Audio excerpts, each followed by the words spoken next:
अस्सलामुअलैकुम, कैसे हैं सब? ठीक ठाक, सब खैरियत से होंगे। बात करते हैं सन क्रिप्टो एक्सचेंज के बारे में।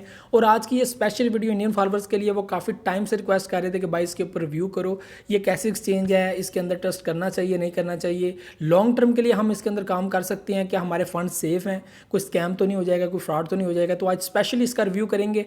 वैसे तो काफ़ी ज़्यादा मैं वीडियोज़ वगैरह देख चुका हूँ इसके रिलेटेड यूट्यूब के ऊपर, तो काफ़ी बंदों ने इसको स्कैम भी कहा है, ठीक है, और कुछ लोगों ने तो उसको अच्छा भी कहा है कि ये एक अच्छी एक्सचेंज है, तो आप लोगों को ट्रस्ट करना चाहिए और बाय सेलिंग यहाँ पे करनी चाहिए।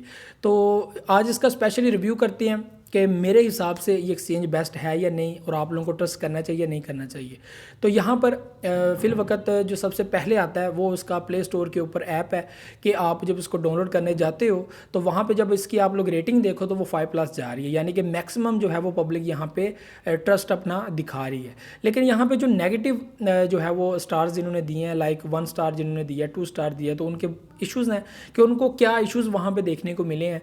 तो मैंने जब उनके रिव्यूज़ वगैरह पढ़े तो वहाँ पे इश्यूज़ थे डिपॉजिट के, उसके अलावा इश्यूज़ थे रेट के कि ग्राफ के अंदर जो रेट नज़र आ रहा है वो डिफरेंट है और बाकी एक्सचेंजेस के अंदर डिफरेंट नज़र आ रहा है, तो ऐसा कोई इश्यूज़ भी देखने को मिला।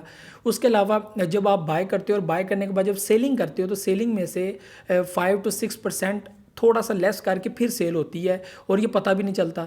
और किसी ने कहा कि 10% तक जो है वो बीच में से कटौती होती है और पता भी नहीं चलता कि इतने बीच में से कट चुकी हैं।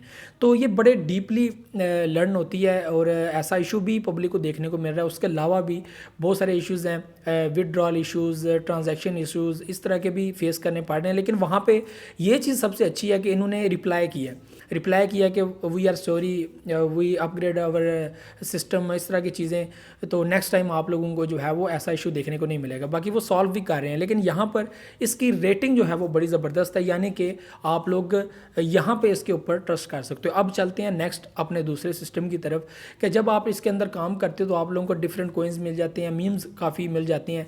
लेकिन ये जानना बहुत इंपॉर्टेंट है कि क्या जिन कोइंस को जो है वो लिस्ट किया गया है, क्या उन कोइंस वालों को भी पता है कि हमारे जो है वो फ़लाँ जगह पे भी कोइन जो है वो चल रहा है। देख, बेसिकली जब भी कोई लिस्टिंग होती है, न्यू लिस्टिंग होती है, तो नॉर्मल से नॉर्मल एक्सचेंज के ऊपर भी लिस्टिंग हो तो बेबी डॉज कॉइन या किशू इनू या दूसरे प्लेटफॉर्म है, तो वो अपने ट्विटर ऑफिशियल के ऊपर जो है वो लाजमी एक ट्वीट करते हैं कि हम फ़लाँ एक्सचेंज के ऊपर ख़ुद को लिस्ट करने वाले हैं। जैसा कि कोइन डेस्क हो गया, वज़ीरएक्स हो गया, तो वो भी अपने जो है वो ऑफिशियल प्लेटफॉर्म पे कहते हैं कि हम फ़लाँ कोइंस को लिस्ट कर रहे हैं, फ़लाँ कुछ कर रहे हैं। तो ये बहुत इंपॉर्टेंट होता है, ठीक है। तो ये चीज़ भी मुझे नज़र नहीं आई कि उनके कोइन मार्केट कैप के अंदर भी आप लोग देखें तो मुझे सन क्रिप्टो एक्सचेंज नज़र नहीं आई, ठीक है। और वहाँ पे उन्होंने लिखा हो लिस्ट के अंदर कि यार हमारा कोइन इस जगह पे भी अवेलेबल है। मोस्ट ट्रस्टेड साइट्स वो तो बेस्ट एक्सचेंजेस जो हैं वो टॉप पे तो हैं, लेकिन इस एक्सचेंज को जो है वो मैंने कहीं देखा नहीं है। तो इन्होंने अपने ज़रिए ही जो है वो मीम्स को जो है वो ऐड करना स्टार्ट किया हुआ है और काफ़ी मीम्स उन्होंने ऐड कर लिए हुए हैं, ठीक है। तो यहाँ पे अभी मीम्स बिटमार्ट के अंदर भी अवेलेबल है। अब मैं आप लोगों को कंपैरिजन करके बताता हूँ बिटमार्ट का। तो बिटमार्ट एक ऐसी एक्सचेंज जो काफ़ी टाइम से काम कर रही है, लेकिन इसके साथ भी बड़े घपले हुए हैं, बड़े हैक्स हुए हैं इसके साथ, और बहुत जो है वो इनका सिस्टम इस तरह का था। बेसिकली ये नहीं है कि इनका टीम वर्क नहीं है, ये काम नहीं कर रहे, ये काम कर रहे हैं और परफेक्ट काम कर रहे हैं। और काफ़ी टाइम से जब इनकी हैकिंग हुई थी उसके बाद उन्होंने मोर अपने आप को सिक्योर करने की कोशिश की थी, और आपको पता है कि कितना बड़ा जो है वो एक इनके साथ हो गया था, हैकिंग हो गई थी और काफ़ी जो है वो उन्होंने पैसा निकाल लिया था बीच में से। तो ऐसे इश्यूज़ तकरीबन हो जाते हैं। और ये एक्सचेंज ऐसी एक्सचेंज है कि इसका भी ये नहीं है कि फ़िल वक्त तो ठीक चल रही है, कल को अगर एक्सचेंज जो है वो ऐसा इशू क्रिएट करती है तो ये तो किसी वक्त भी ऐसा काम हो ही सकता है, ठीक है। तो इसमें ये नहीं है कि उनके वर्ल्ड की जो नंबर 1 एक्सचेंजेस हैं उनके साथ भी ऐसे इश्यूज़ हो जाते हैं, लेकिन उनके साथ ना होने के बराबर हैं, मतलब कि वो बहुत सिक्योर हैं। लेकिन कल को मुझे लगता है कि इस तरह के साइबर अटैक्स वगैरह मुझे लगता है कि होंगे।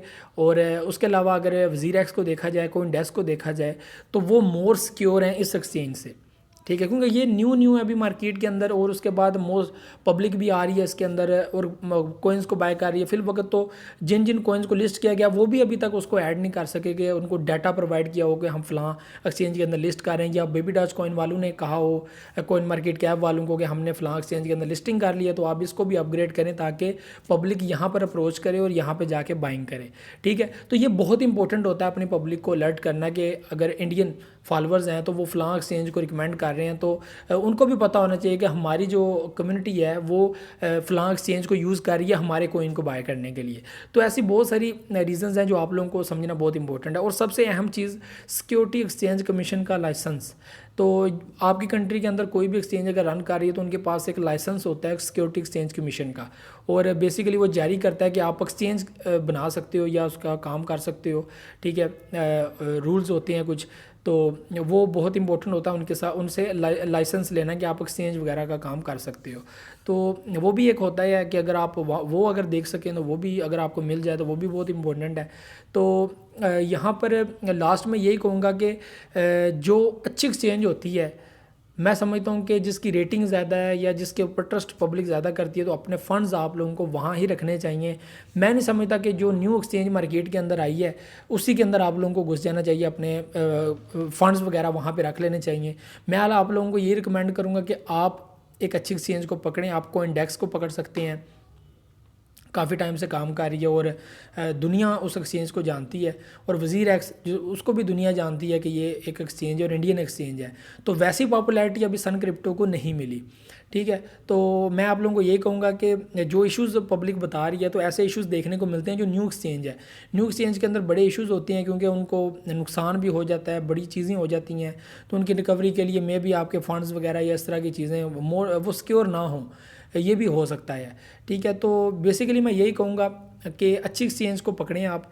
गेट.io अवेलेबल है, और आपने जिस कोइन को बाय करना ना आप उस एक्सचेंज उसके रिलेटेड देखेंगे कौन सी एक्सचेंज जो है वो बेस्ट है जिसके अंदर इस कोइन को होल्ड किया जा सकता है। वो एक्सचेंज आप लोग डाउनलोड करके अपने मोबाइल में रखें और उसी के अंदर अपने कोइन को होल्ड करके रखें। अभी ज़रूरी नहीं है कि आप एक ही एक्सचेंज के अंदर सारे कोइंस को बाय करें, ये बहुत गलत बात होती है। जैसे कि आप एक ही कोइन के अंदर अपनी सारी इन्वेस्टमेंट नहीं रख सकते, वैसे ही आप एक एक्सचेंज के अंदर ही अपनी सारी इन्वेस्टमेंट नहीं रख सकते। बेसिकली अगर मेरी बात की जाए तो मैं नंबर 1 पे बाइनेंस यूज़ कर रहा हूँ, उसके बाद मेरे पास OKX है। OKX के अंदर एक टाइम पे मैंने बेबी डॉज कॉइन बाय किए थे, उसके अलावा मैंने कुछ नहीं बाय किया था वहाँ पर। अभी जो है वो बेबी डॉज कॉइन मैंने उस वक्त सेल करके अभी मैंने गेट.io के ऊपर जो है वो बेबी डॉज कॉइन बाय किए हुए हैं। अभी उसको मैंने अपने पास OKX को भी मैं यूज़ करता हूँ, लेकिन ऐसा कॉइन जिसको मैंने बाय करना और वो बाकी एक्सचेंज पे नहीं मिल रहा और OKX पे है तो मैं उसको यूज़ करूँगा, वहाँ पर बाइंग कर लूँगा। उसके अलावा मैं हुबुई ग्लोबल यूज़ करता हूँ, उसको मैं यूज़ करता हूँ। वहाँ पे एक APE NFT कोइन है, उसको मैंने बाय करना था तो वो मैंने बाय करने के लिए उसको डाउनलोड किया था। तो बाकी और भी मैंने कोइंस वहाँ पे लिए हुए हैं, माना सैंड वगैरह वहाँ पे लिए हुए हैं। उसके बाद गेट.io मैं यूज़ करता हूँ, और मेरे इस वक्त जो सारे मीम्स हैं ना वो गेट.io के अंदर ही हैं, क्योंकि ये मोस्ट ट्रस्टेड साइट है और वर्ल्ड में टॉप 10 में से एक बेस्ट एक्सचेंज है। तो जो एक्सचेंज टॉप 10 में से बेस्ट है वो मोर सिक्योर है और आप उसके ऊपर ट्रस्ट भी कर सकते हो। और जो न्यू एक्सचेंज है वो फिल वक्त अच्छी काम कर रही हो, बड़ी अच्छी उसकी रेटिंग है, लेकिन कोई पता नहीं है क्योंकि बिटमार्ट तो काफ़ी टाइम से काम कर रही है और उसकी रेटिंग भी अच्छी है। इसकी रेटिंग अभी बिटमार्ट के बराबर भी नहीं आई, काफ़ी डाउन है। बिटमार्ट की रेटिंग बहुत ज़्यादा है, लेकिन उसके बावजूद भी उसके साथ ये इशू हो गया था। तो बात ये करने वाली है कि यहाँ पर वज़ीर एक्स भी वो बिटमार्ट से मेरे ख्याल थोड़ी आगे है, तो उससे अच्छा काम वज़ीर एक्स कर रही है, उससे अच्छा काम जो है वो कोइनडेक्स कर रहा है। तो आप लोग उनको जो है वो प्रेफर दे सकते हो, क्योंकि वहाँ पर अब मीम्स अवेलेबल नहीं है। तो मैं आप लोगों को यही कहूँगा कि आप गेट.io बाय कर लो, या ट्रस्ट वैलेट से आप लोग यूनिस्वैप या पैनकेक स्वैप से ही बाय करो, क्योंकि मोस्ट ट्रस्टेड एरिया वही है। अभी मैक्सिमम मीम्स जो हैं वो लोगों ने जो है वो यूनिस्वैप के अंदर ही बाय किए होते हैं, यूनिस्वैप से बाहर नहीं वो बाय करते, क्योंकि वो मोस्ट ट्रस्टेड जगह है जहाँ पे बहुत सिक्योरिटी है और काफ़ी टाइम से इसके ऊपर काम हुआ था और अब तो मोर सिक्योर है वो, तो वहाँ पे जो है वो आप लोग ट्रस्ट कर सकते हैं। बाकी पैनकेक स्वैप वहाँ पे हो जाते हैं, लेकिन पैनकेक स्वैप भी जो है वो सिक्योर है बाकी जो है वो एक्सचेंजेस के निस्बत। बाकी गेट.io ये मैं प्रेफर करता हूँ कि आप लोग इसको यूज़ करें। बाकी कू कोइन ये भी आप लोग यूज़ कर सकते हैं, ये भी वर्ल्ड की नंबर 1 एक्सचेंज है, सॉरी नंबर 2 3 पे आती है, ठीक है। तो ये भी एक अच्छी एक्सचेंज है। तो ये सारी चीज़ें हैं जो आपको बतानी थी।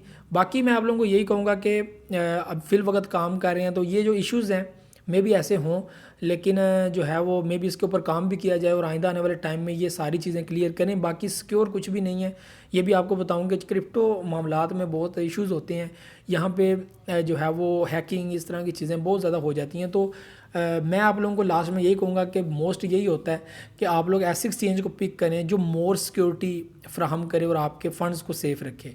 बाकी सेफ़ तो कुछ भी नहीं है यहाँ पर, तो स्कैम नहीं मुझे लगता ये, ठीक है। लास्ट में ये कहूँगा स्कैम नहीं है, ठीक है। और कोई ऐसी वैसी चीज़ भी नहीं है। बाकी इश्यूज़ मज़ीद बीच में हो सकते हैं, ये सारी चीज़ें। तो ये सारी चीज़ें थी, ये मेरा रिव्यू था। तो मैं रिकमेंड नहीं करता, पर्सनली मैं रिकमेंड नहीं करता। बाकी अच्छी एक्सचेंज पकड़ लें। तो बाकी अगर आप लोग यूज़ करना चाहते हो ज़रूर यूज़ करें, स्कैम नहीं है ये मैं आपको बता दूं, ठीक है। बिल्कुल काम कर रही है, पब्लिक उसको रिकमेंड कर रही है, ठीक है, करें काम, लेकिन मैं पर्सनली रिकमेंड नहीं करता। ये सारी चीज़ें थी। वीडियो को लाइक को मैं लाजमी कीजिएगा, अपना फीडबैक लाजमी दुआ में याद रखिएगा, अपना बहुत सारा ख्याल रखिएगा। अल्लाह हाफिज़ नासिर।